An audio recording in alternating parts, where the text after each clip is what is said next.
Hello, hello. You are listening to Fenway Frequencies on WTBU, the beat of Boston University. Listen in at WTBUradio.org and call us at 617-353-6400 and make sure you're following us on Instagram at Fenway Frequencies. Thank you all for listening. That was just Black Eye, Susie Save Your Love, and Girl with No Face by Allie X. And now we are joined in the studio with Allie X today via Zoom. Hey. Hi. So nice to have you in. Thanks for having me. Just talking about how the lovely Boston weather is starting to reflect a little bit of a chiller vibe, and you are starting your Weird World tour in the little bit of a spookiest time. You're coming to Boston on Halloween. That's right. I'm starting on Halloween in the great city of Boston.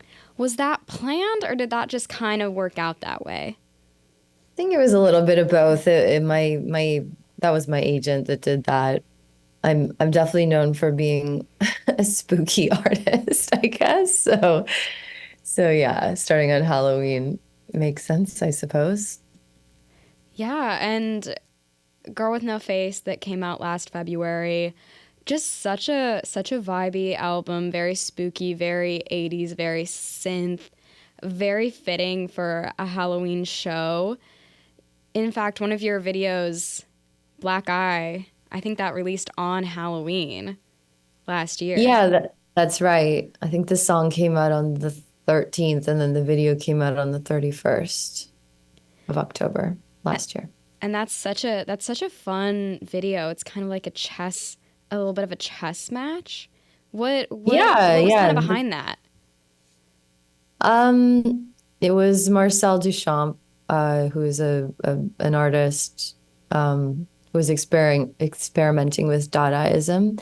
And yeah, that was sort of like the seed of the idea. My stylist at the time, Kylie, she sent me some images of his like performance art pieces and media pieces using chess as a theme, and I just thought that'd be a cool video, and yeah, and I took it from there and directed it.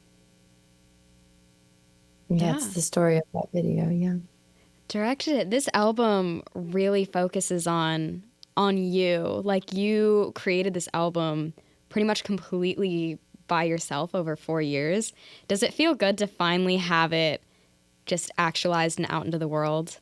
Yeah, for sure. It was a it was a long and sort of tortured process, but getting to the end of it and having it birthed and living in the world is such a relief, I have to say.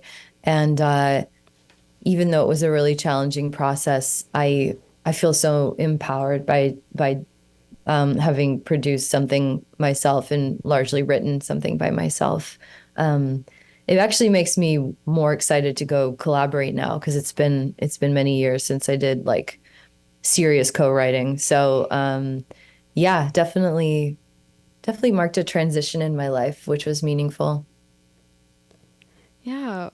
And because this album took a couple years, what song was the most challenging to kind of wrap up and get ready for the album?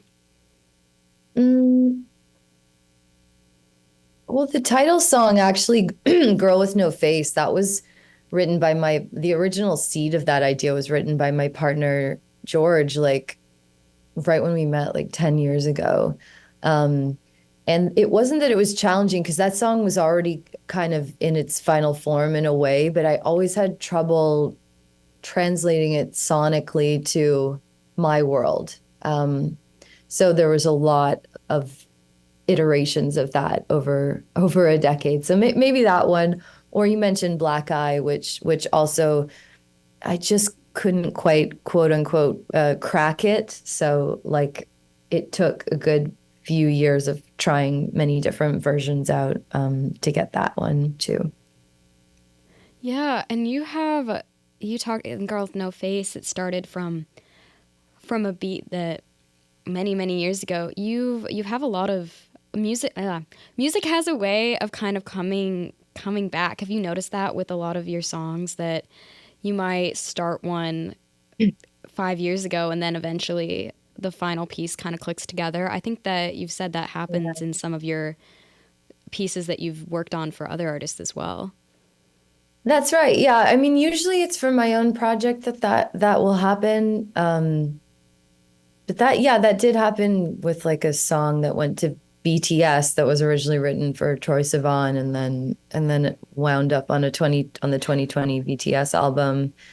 I think, but with me it's more like a consistent thing. Usually there's at least one song on an album that's existed for a long time and has never quite made it to the finish line. And then I'll sort of figure it out eventually. I'm really stubborn about ideas that I like. And I don't really ever forget ideas that I like. Yeah. No, I think that's great. And the way that you spent so much time alone kind of crafting an album, was there ever a moment where you were just so fed up with that? Because I feel like just hearing the same beats in your head over and over again, was there ever a moment when you were like, I don't know if I can do this? Oh yeah, like so many moments. Do you make music? I do not make music. I I sound listen to like a you lot of it. do. Yeah, because that is the experience. You totally you get tired ears, like which can mean the actual little bits and pieces of your ears start to fatigue, but it's also a mental thing. Like you just lose perspective when you spend too many hours on something. So yeah, I had to enforce like week or 2 week breaks sometimes because I would just completely lose perspective on what I was doing and if it was any good and how I finished it and stuff. Um, Definitely like it felt like a bit of a marathon that might never finish. So again, it's very such a relief to be done that now and to know that I can actually get something from beginning to end. And if I work really hard. Yeah, and does it feel good after releasing this album to kind of start doing some collaborations? In August, you released a new version of Galena with Empress of, who's actually coincidentally performing in Boston tonight. Oh my God, go see Empress of. How did you guys meet and how did that collaboration come about? I think just we're both aware of each other for a long time. We've both been doing this for a decade or so. And yeah, I think I can definitely say I was her fan. I think she was mine as well. And we'd never met in person, but I think online we talked about maybe doing something at some point. And this came up, and I just thought she'd be really great on the song, and she was. That's so fun. I love seeing different versions of songs and how they can change with different influences. Speaking of influences, you said you were very influenced by kind of early 80s and late 70s UK music like New Order, Depeche Mode, and you watched a lot of videos and documentaries about bands from this era while you were making your record. That sounds so interesting. What were some of the favorite like documentaries that they talk about kind of the making of the music or more of like the tour and the experience? What was that? What was that like? It was great. I think again, my boyfriend, my partner, he sort of introduced me to that era, and then it became like a really great sort of refuge for me from the highly commercial and sort of money driven songwriting that happens in LA. I just got really tired of that, and I liked going into this era that was really off trend in a way, and so rebellious and carried like the real like the punk spirit. And like my dad's from the UK, and I just like I have a lot of relatives there. I just really relate to to England and the humor and the history. So it was really fun for me to read books like Please Kill Me, Rip It Up and Start Again, watch like, you know, 24-hour Party People, and what else? Like Depeche Mode's documentary 101. And I read Peter Hook from Joy Division's book, Unknown Pleasures, and like, yeah, I really just dug in. And I found a lot of great stuff on YouTube as well that I can't even remember right now. YouTube is just so great for finding old documentaries. I know my mom loves all things 80s. She grew up in the 80s and will always search for these documentaries she remembers watching on like MTV and on other platforms when she was growing up, and sometimes they'll be there, sometimes they won't. You never quite know what you're going to get. But Yeah, it the is the 80s. place. Go No, you're ahead. good. I was just going to transition into your fashion because the 80s was such a big time in fashion, just this like flamboyant and different and fun, especially in stage acts. And I feel like you also bring that same energy into the outfits you wear when you perform. Yeah. Yeah, I try to. I think one of the other influences for this era, that it came sort of in a different genre than the one that I was highly focused on, but still crosses over, and that's the new romantic type fashion, and like the all the music that was happening at the Blitz, which is a club in London. And yeah, fashion wise, that's a big inspiration for the tour. I'm working with a New York stylist named Stella Evans, and we try to limit our color palette. On the last tour, we did just black and white, and on this tour, it's going to be black, white, and red. And yeah, we try to pick silhouettes that are, big shoulders and materials like lace and lots of ruffles going on. There's some tulle going on. There's some corsetry going on. It's been really fun. And yeah, I feel like I'm always trying to still figure out what my style is on stage, because I tend to love heavy structured fabrics, and that doesn't really work when you're dancing your ass off for an hour plus. But I really don't relate to um, I guess I don't want to put anyone down, but what you would typically see most pop singers wearing, yeah, I feel like Stella and I've done a good job in this era figuring out sort of what works for me on stage. What is your favorite song so far off the new album to perform live? I really like doing Off with Her Tits live.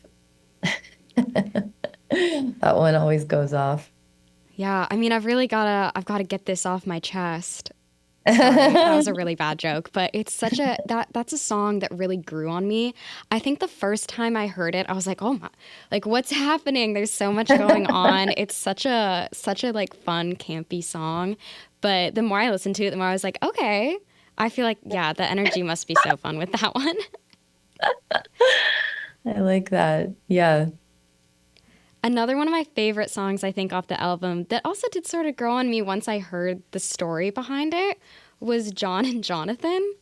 Because I was Mm. like, oh, like it's a fun song. But then it's about a real couple that you met after one of your shows. Yeah, I met them years ago when I was doing an opening slot at the Bowery Ballroom in New York. Met them in like the meet and greet line. And yeah, they're boyfriends. They're still together. One of them is actually like a writer, like works in goes around to different various magazines and does work like interviewing people, like celebrities. So we wound up on an interview together for a song I did with Violet Chachki in, I think it was 2021. And he reminded me, like, when we met you in New York at the Bowery Ballroom, you said you'd write a song named John and Jonathan. And I was working on this record at that time, and I was actually stuck on lyrics for a particular song. And I was like, so later that day, I was like, that's it. This is John and Jonathan. And I ended up writing that.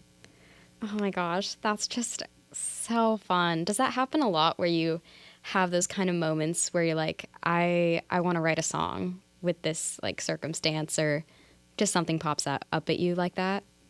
Yeah, I think if you asked other songwriters, many of them would have the same experience where once you have like a key lyric or title or concept, that can really propel a song into being.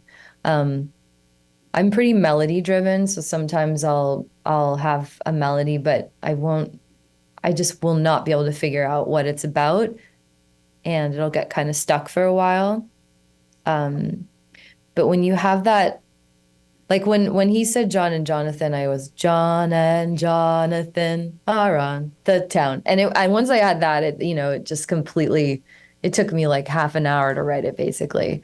And that's the case with a lot of songs. When you have that Galena is another song on the album that I had Galena wake up in my notes, and it informed the rhythm, it informed the cadence. So yeah, I'm not sure if I'm making sense, but what I'm saying is it's very easy to write a song for me once I have like that key sort of line. Gosh. Yeah, I feel like there's so many different ways artists write music, but I love all the melodies and the synth-driven songs of this album. So that's a great way for them to start. I think we're coming a bit close to the end of our time here, but I have one really funny comment I want to mention to you because me and my co-DJ, who's off to the side right now, we are talking about you just before our show and talking about some of the songs, and she wasn't sure if she'd heard some of them. And then we just played Susie Save Your Love, and she turns to me, and she is right here. But apparently her a cappella group sang this song. Yeah. No way. It's so true. It was just in our rep and we just retired it, but it was a great song and we all loved it so much. Yeah, because you could do all those stacked harmonies. Exactly, The yeah. save your love. That is exactly what we did. It was so cool. That's cute. That's cute. And I guess to wrap up today, I think I saw somewhere that you were going to a few cities that you've never been to on this upcoming tour. Are there any you're particularly excited to play in? Girl, you're putting me on the spot. I'm excited to go to Atlanta and Nashville. Those are definitely two that stick out. Oh, that's so surprising that you've never played in Nashville before. I mean, not Yeah, that I haven't been to Nashville, but I feel I've like that's never a been to Nashville, which is also crazy as a songwriter.